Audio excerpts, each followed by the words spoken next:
ബാലിന്റെയും ഗോമതിയുടെയും വരാൻ പോകുന്ന ആഴ്ചയിലെ നല്ലൊരു കഥ കേട്ടാലോ? അതിനു മുമ്പായി ആദ്യമായി കാണുന്നവരുണ്ടെങ്കിൽ ചാനൽ ഇഷ്ടപ്പെട്ട ഒന്ന് സബ്സ്ക്രൈബ് ചെയ്യാൻ മറക്കരുത്. വീഡിയോ ഇഷ്ടപ്പെടുവാണെങ്കിൽ ലൈക്ക് ചെയ്യാനും നിങ്ങളുടെ വിലയേറിയ അഭിപ്രായങ്ങളൊക്കെ രേഖപ്പെടുത്താനും മറക്കരുത് കേട്ടോ. അങ്ങനെ നമ്മൾ കാണുന്ന ഒടുവില് ബാലൻ ഉദയഭാനുവിനെ വിളിക്കുകയാണ്. അപ്പൊ കുറച്ച് ദിവസങ്ങളായി ഉദയഭാനു പറ്റിച്ചടക്കണേ, അക്കൗണ്ട് ശരിയായിട്ടല്ലെന്നൊക്കെ പറഞ്ഞിട്ട്. അങ്ങനെയാണ് ഇതങ്ങനെ വെറുതെ വിട്ടിട്ട് കാര്യമില്ലല്ലോ എന്ന് കരുതി ബാലൻ ഉദയഭാനുവിനെ വിളിച്ചു.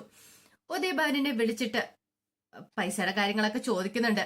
എങ്ങനെയാ ഉദയഭാനു സാറേ അക്കൗണ്ടും കാര്യങ്ങളൊക്കെ ശരിയായെന്ന് ചോദിച്ചു. ഉദയഭാനു ഒന്ന് ഞെട്ടി. ഉദയഭാനു ഒട്ടും പ്രതീക്ഷിച്ചിട്ടുണ്ടായിരുന്നില്ല ബാലൻ ആ സമയത്ത് വിളിക്കുന്ന. പെട്ടെന്ന് ഉദയഭാനു പറഞ്ഞു, അത് പിന്നെ ബാല, ഞാൻ അതിനെക്കുറിച്ചൊന്നും അന്വേഷിച്ചില്ല, എനിക്ക് കുറച്ച് തിരക്കായിരുന്നു. എന്താണെങ്കിലും അധികം വൈകാതെ തന്നെ ഞാനത് സെറ്റ് ചെയ്യാന്ന് പറഞ്ഞു. ബാലൻ പറഞ്ഞു, സാറേ അധികം വൈകരുത്, എഞ്ചിനീയർക്ക് പൈസ കൊടുക്കേണ്ടതാ, സാറ് വാക്ക് പറഞ്ഞുകൊണ്ട് മാത്രമാന്ന് പറഞ്ഞു. അതൊന്നും ഓർത്ത് ബാലൻ പേടിക്കണ്ട, പെട്ടെന്ന് തന്നെ ഞാൻ റെഡിയാക്കി തരാന്നൊക്കെ പറഞ്ഞു. അതും പറഞ്ഞു ഉദയഭാനു കോള് കട്ട് ചെയ്തു. ആ സമയം ശ്രീകല വന്നിട്ട് ചോദിച്ചു, ആരാ ഉദയേട്ടാന്നൊക്കെ ചോദിക്കണം. ഓ ശരി, ആ ബാലനാ, അയാൾ പണത്തിന് വേണ്ടി വിളിച്ച. ഇനി എനിക്ക് എന്ത് ചെയ്യണമെന്നറിയില്ല. ഇത്രയും നാളും ഓരോ ഒഴിവുകള് പറഞ്ഞിങ്ങനെ ദിവസങ്ങൾ മാറ്റി മാറ്റി വിടുമായിരുന്നു. ഇനിയിപ്പം എന്ത് ചെയ്യാനാ, കൊടുത്തില്ലെങ്കിൽ അയാൾക്ക് സംശയം തോന്നില്ലേന്ന് ചോദിച്ചു. എന്റെ ഉദയേട്ടാ, ഇതൊക്കെ എടുത്ത് തലയിലേക്ക് വെക്കുമ്പോൾ ഓർക്കണായിരുന്നു. ഇനിയിപ്പൊ അതിനെ കുറിച്ചൊക്കെ പറഞ്ഞിട്ട് വല്ല കാര്യമുണ്ടോ? ഇനി എന്താന്ന് വെച്ചാൽ അനുഭവിച്ചോ. എടി എന്തേലും ഒരു വഴി പറഞ്ഞാടി. വഴി ആകപ്പാടെ ഒരു വഴിയുള്ളൂ, പെരുവഴി, അതാ നല്ലതെന്ന് പറഞ്ഞു. അത് നമ്മുടെ ശ്രീകല അങ്ങോട്ട് കയറിപ്പോയി. ഉദയഭാനുവിന്റെ തലയ്ക്ക് ഭ്രാന്തായി. ഇനിയിപ്പൊ എന്താ ചെയ്യേണ്ടതെന്ന് ഓർത്തിട്ട് ആ സമയത്ത് രാമേട്ടനോട് ബാലൻ പറഞ്ഞു, കാര്യങ്ങളൊക്കെ ഒന്ന് ഉഷാറായി വരുന്നുണ്ട്, ഇനി അയാൾ കിടന്ന് നെട്ടോട്ട് ഓടുമെന്ന് പറഞ്ഞു. രാമേട്ടൻ പറഞ്ഞു, ഓടട്ടെ ബാല, ബാലിനെയും കുടുംബത്തെയും ചതിച്ചല്ലേ, അപ്പൊ അവനെ വെറുതെ വിടല്. ഒരു കാരണവശാലും അവൻ സ്വസ്ഥതയോടെ സമാധാനത്തോടെ കഴിയില്ല, അതായിരിക്കണം അവന് കൊടുക്കേണ്ട ശിക്ഷ എന്നൊക്കെ പറഞ്ഞു. അതേ സമയത്ത് സുകന്യ ആ പഴയ സ്വഭാവത്തിൽ നിന്ന് കുറച്ചൊരു മാറ്റം വന്നിട്ടുണ്ടായിരുന്നു. മാറ്റം വരികയെന്ന് പറഞ്ഞാൽ ഗോമതി എങ്ങനെയും കയ്യിലെടുക്കണം, ഉദ്ദേശിച്ച പല കാര്യങ്ങളൊക്കെ നടക്കണം. കൃഷ്ണമംഗലംകാർക്ക് അവരുടെ ആ വീട് സ്ഥലമൊക്കെ എഴുതി കൊടുക്കാന്ന് പറഞ്ഞിരിക്കുക. അതും ഗോമതിയുടെ പേരിലുള്ളതാ. എങ്ങനെയെങ്കിലും ഗോമതിയെ സോപ്പിട്ട് വേണം കാര്യങ്ങളൊക്കെ നടത്താനായിട്ട്. അപ്പൊ അതിനു വേണ്ടിയിട്ട് സുകന്യാണെങ്കിൽ കണഞ്ഞ് പരിശ്രമിക്കുന്നുണ്ട്. അടുക്കളയിലൊക്കെ കിടന്ന് നല്ല ജോലികളും കാര്യങ്ങളാണ്. അപ്പോഴാണ് ധർമ്മൻ അങ്ങോട്ടേക്ക് വരുന്നത്. ധർമ്മം വന്നിട്ട് സുകന്യോട് പറഞ്ഞു, സുകന്യെ നമുക്ക് പുറത്തു പോവാന്ന് പറയണം. പുറത്തു പോവാനോ? എന്തിന്? അല്ല സുകന്യെ, അത് പിന്നെ ബാലേട്ടൻ പറഞ്ഞു ഒന്ന് പുറത്തൊക്കെ ഒന്ന് പോയിട്ട് വരാനായിട്ട്. അല്ല അപ്പൊ ഇന്ന് ധർമ്മേട്ടൻ ഇന്ന് ജോലിക്ക് കയറുമെന്ന് പറഞ്ഞു പോയിട്ടോ. അവിടെ ചെന്ന് കഴിഞ്ഞപ്പോ ബാലേട്ടനാ പറഞ്ഞേ ഇന്നും കൂടെ ലീവ് എടുത്തോളാൻ പറഞ്ഞേ. അത് കേട്ട് കഴിഞ്ഞപ്പോ സുകന്യ പറഞ്ഞു, അതിന്റെ കാര്യമുണ്ടോ? അതെന്താ? നമ്മളിപ്പോ അങ്ങനെ പുറത്തു പോയി സൊള്ളി നടക്കേണ്ട കാര്യമൊന്നും ഇല്ലാന്ന് എനിക്ക് തോന്നേ. അത് കേട്ട് കഴിഞ്ഞപ്പോ ധർമ്മം പറഞ്ഞു, നീ എന്തൊക്കെയാ സുകന്യ പറയണെന്ന് ചോദിച്ചു. അതെ, വെറുതെ എന്തിനാ പൈസ കളഞ്ഞിപ്പോ പുറത്തു പോന്നേ, അതിന്റെ ആവശ്യമൊന്നും ഇല്ല.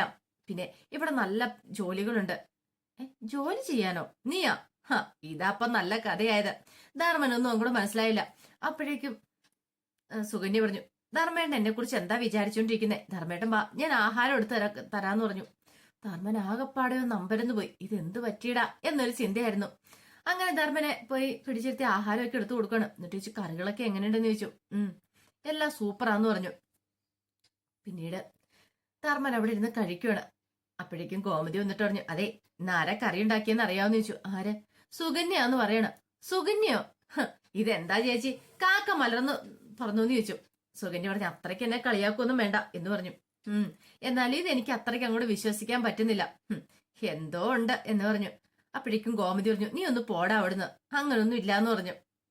ഇതൊക്കെ നിനക്ക് വെറും തോന്നുന്ന. സുകന്യ ഈ വീട്ടിലെ ആളല്ലേ, അപ്പൊ ഈ വീട്ടില് ഞങ്ങൾ എല്ലാവരും എങ്ങനെയാണോ അതുപോലെ തന്നെ സുകന്യ ഇപ്പോഴും. ധർമ്മൻ എന്തോ ഒരു പന്തികേട് തോന്നി. ഇത്ര പെട്ടെന്ന് സുകന്യക്ക് മാറ്റം വരാനോ? അതെങ്ങനെ സംഭവിക്കും എന്നൊരു ചിന്തയായിരുന്നു. ശരിയാണ്, ഒരു കാര്യമില്ല, സുകന്യ ഇത്ര പെട്ടെന്ന് മാറില്ല എന്ന് ധർമ്മന് തോന്നി. ഇന്നലെ വരെ ദേവമംഗലക്കാരെ കുറ്റം പറഞ്ഞുകൊണ്ടിരുന്ന, എനിക്കിവിടെ പറ്റില്ല, എനിക്ക് ഇവിടുന്ന് പോണം എന്നൊക്കെ പറഞ്ഞിരുന്ന ഒരു സുപ്രഭാതത്തിൽ പെട്ടെന്നൊരു മാറ്റം ഉണ്ടായിരിക്കുന്നു. അതല്ല, പുറത്തു പോവാന്ന് പറഞ്ഞിട്ട് പുറത്തും കൂടെ പോണ്ടാന്ന്, അല്ലെങ്കിൽ തന്നെ പുറത്തു കൊണ്ടുപോകുന്നില്ലെന്നൊക്കെ പറഞ്ഞ് ഭയങ്കര പ്രശ്നം ഉണ്ടാക്കുന്ന ആളാണ്. എന്ത് പറ്റിയെന്ന് അറിയില്ല. അതിനുശേഷം ധർമ്മന് പുറത്തേക്ക് പോവാണ്. ആ സമയം സുകന്യ അടുക്കളയിൽ കയറി ഗോമതിയെ സഹായിച്ചു. കുറെ സമയം കഴിഞ്ഞപ്പോ മീനാക്ഷിയും ഇത്രയും കൂടെ മുറ്റത്ത് സംസാരിച്ചുകൊണ്ടിരിക്കുകയാണ്. അപ്പോഴേക്കും സുകന്യുള്ള ചായയൊക്കെ ആയിട്ട് വന്നു. നിങ്ങൾ ചായ കുടിച്ചിട്ട് വന്നിട്ട് ചോദിച്ചു, അല്ല ഞാനും കൂടെ കൂടിക്കോട്ടെ എന്ന് ചോദിച്ചു. എന്തിന്? അല്ല നിങ്ങള് സംസാരിക്കുന്ന സമയത്ത് ഞാനിവിടെ നിന്നാ പ്രശ്നമുണ്ടോ? മീനാക്ഷി പറഞ്ഞു, എന്ത് പ്രശ്നം? സുകന്യേച്ചി ഇവിടെ നിന്നോളാൻ പറഞ്ഞു. അല്ല നിനക്ക് ചായ വേണോ? ഞാൻ എടുത്തോളം തരാന്ന് പറഞ്ഞു. മിത്ര പറഞ്ഞു, വേണ്ട വേണ്ട, ഞങ്ങൾ പോയി എടുത്ത് കുടിച്ചോളാന്നൊക്കെ പറഞ്ഞു. അങ്ങനെ സുകന്യ ഓരോ കാര്യത്തെക്കുറിച്ചൊക്കെ സംസാരിക്കുകയാണ്. ആ സമയം മീനാക്ഷി ഇങ്ങനെ നോക്കുകയാണ് സുകന്യെ. ഇതെന്താ സംഭവിച്ചെന്ന് അറിയത്തില്ല. 2 ദിവസമായിട്ട് ആകെപ്പാടെ ഒരു മാറ്റമാണ്. അങ്ങോട്ടോടുന്നു ഇങ്ങോട്ടോടുന്നു, അത് ചെയ്യുന്നു ഇത് ചെയ്യുന്നു, ഒട്ടും അങ്ങോട്ട് ഉൾക്കൊള്ളാൻ പറ്റാത്തൊരവസ്ഥയാണ്.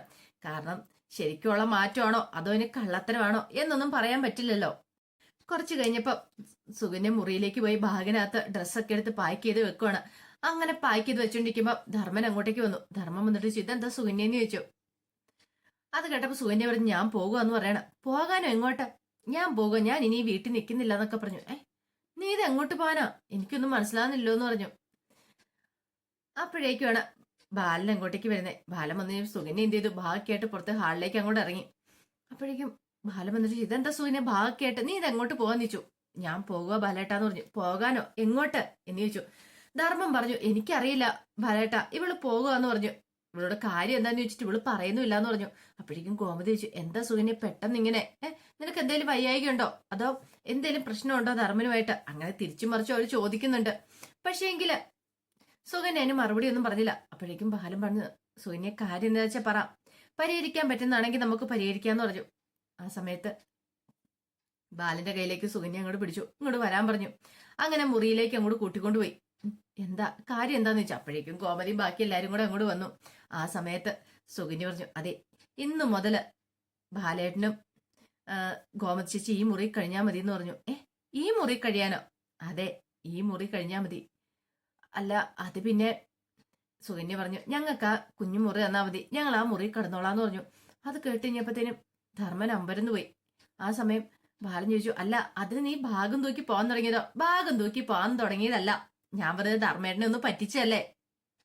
അതെ ബാഗിനകത്ത് ഡ്രസ്സൊക്കെ എടുത്ത് വെച്ച് മുറി മാറാൻ വേണ്ടിയിട്ടായിരുന്നു. ധർമ്മേട്ടൻ വന്നു കഴിഞ്ഞപ്പോ വെറുതെ ഒന്ന് പറ്റിച്ചാന്ന് പറഞ്ഞു. അത് കേട്ട് കഴിഞ്ഞപ്പോ എല്ലാരും ഒന്ന് ഞെട്ടി. എന്തൊക്കെയാ സുകന്യ പറയണ കാണിക്കണേ എന്നൊന്നും അവർക്ക് മനസ്സിലായില്ല.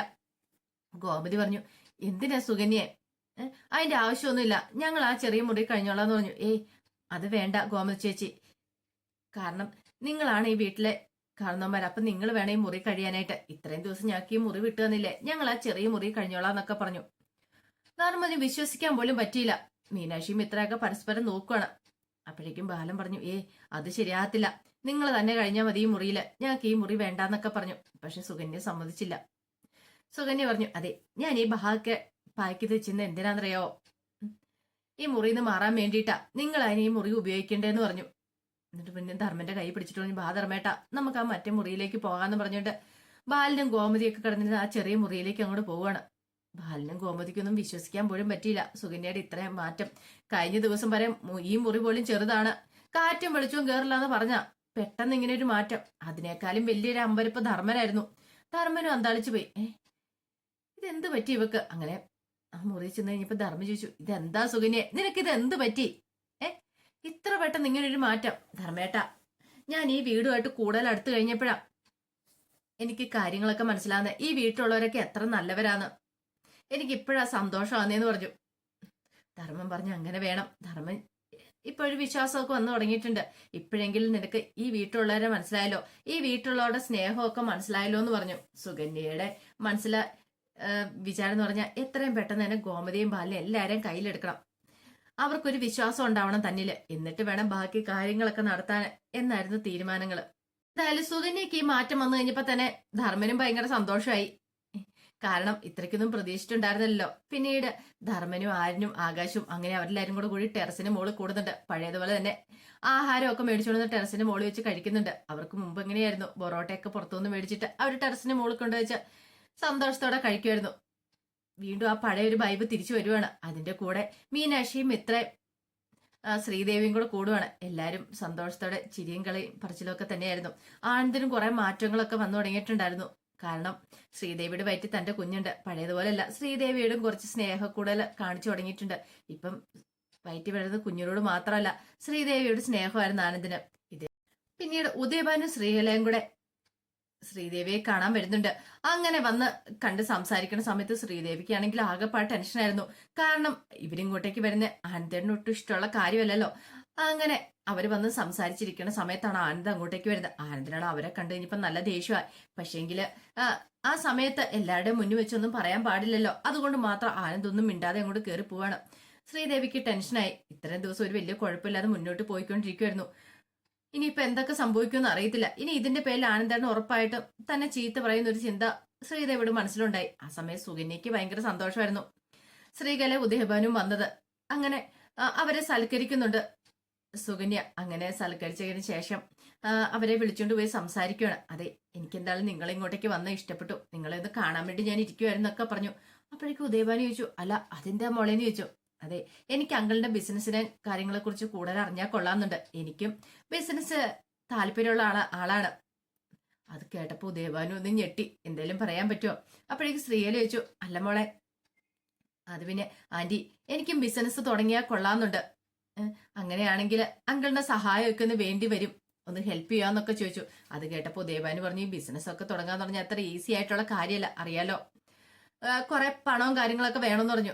അതൊക്കെ ഞാൻ സെറ്റ് ചെയ്തോളാം. പക്ഷെ ഒരു കാര്യമുണ്ട് അങ്കിളെ, അങ്കിള് എന്നെ ഒന്ന് ഹെൽപ്പ് ചെയ്താൽ മതി എന്ന് പറഞ്ഞു. അത് കേട്ടപ്പോ ഉദയഭാനു പറഞ്ഞു, അതിനെന്താ, ഞാൻ ഹെൽപ്പ് ചെയ്യാലോ എന്നൊക്കെ പറഞ്ഞു.